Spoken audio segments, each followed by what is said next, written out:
السلام عليكم ورحمة الله وبركاته. يقول الله جل وعلا: هل أتاك حديث الغاشية. الغاشية هي يوم القيامة، ويوم القيامة لأنه يوم عظيم تعددت أسماؤه، فيسمى بالغاشية ويسمى بالقارعة ويسمى بالواقعة وغير ذلك من الأسماء التي ذكرها الله تعالى في القرآن، وذلك لعظم هذا اليوم. وكلما عظم الشيء كثرت أسماؤه، كما أن السيف عظيم عند العرب فكثرت أسماؤه، فيسمى بالسيف وحسام والبتار والصارم ومهند وغير ذلك من الأسماء. فقال الله تعالى: هل أتاك، هل بلغك يا محمد ما يقع يوم القيامة؟ هل بلغك ما هي أحوال الناس يوم القيامة؟ هل بلغك انقسام الناس إلى فريقين، فريق هم أهل السعادة وفريق آخر أهل الشقاوة؟ هل أتاك حديث الغاشية؟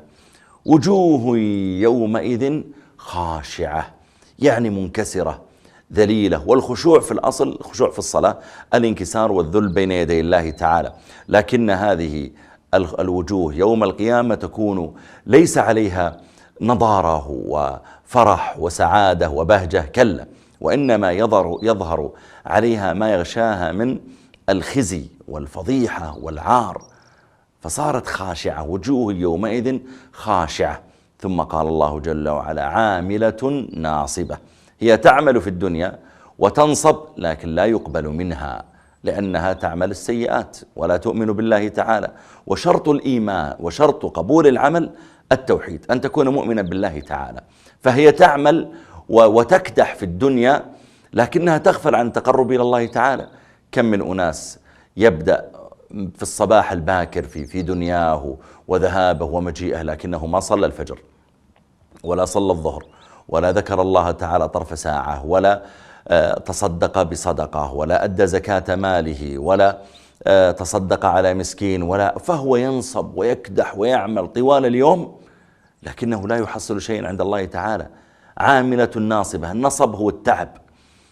وفي الآخرة تصلى نارا حامية مشتعلة، تسقى من عين آنية. إذا طلبوا في النار، إذا طلب أهل النار الماء ليشربوا، كما قال جل وعلا: وإن يستغيثوا يغاثوا بماء كالمهل يشوي الوجوه.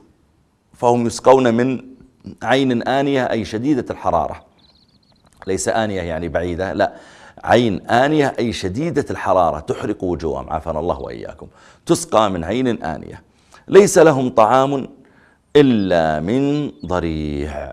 والضريع قالوا هو أسوأ الطعام، هو المر النتن، لا يسمن ولا يغني من جوع، لا هو يسمن أجسادهم ولا يسد جوعهم، وإنما طعام منتن يأكلونه في غاية النتن والمرارة، يأكلونه في النار زيادة في عذابهم.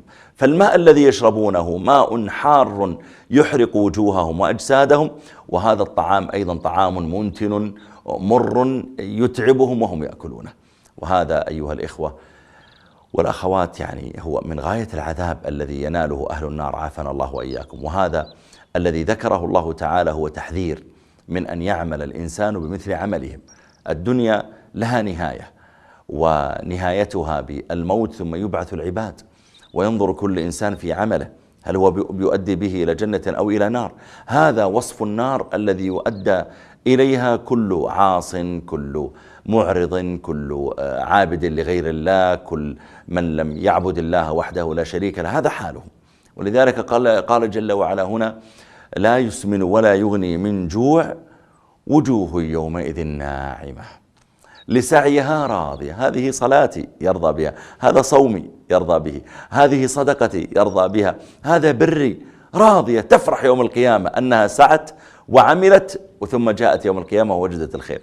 لسعيها راضية في جنة عالية قطوفها دانية، يعني الثمار لا يحتاج أن تصعد فوق الشجرة أو تحضر سلما لأجل أن تجنيها، وإنما هي دانية قريبة من قطوفها دانية. قال جل وعلا: وجوه يومئذ ناعمة لسعيها راضية في جنة عالية لا تسمع فيها لاغية. لا تسمع فيها لاغية، قطوفها دانية في سورة أخرى، لا تسمع فيها لاغية، فيها عين جارية. لاغية يعني اللغو، لا يسمعون فيها كلاما يؤذيهم. فيها عين جارية، عيون الجنة جارية لا تتوقف. وهي الأنهار، فيها سرر مرفوعة. السرير إذا دنا إليه صاحبه واستلقى عليه ارتفع به في السماء. فيها سرر مرفوعة وأكواب موضوعة، أنواع الأكواب موضوعة، الكؤوس موضوعة في كل مكان، فيها أنواع الشراب الذي يشتهونه. ونمارق مصفوفة، النمارق هي الوسائد مصفوفة، إن شاء اضطجع عليها وإن شاء جلس عليها. وزرابي مبثوثة، الزرابي هي البساط الذي يفرش على الأرض، هذه أيضا مبثوثة في كل مكان، أينما احتاج أن يجد بساطا يجلس عليه جلس عليه. ثم ذكر الله تعالى بعد ذلك خلقه للإبل. نذكر هذا إن شاء الله في الحلقة القادمة. والسلام عليكم ورحمة الله وبركاته.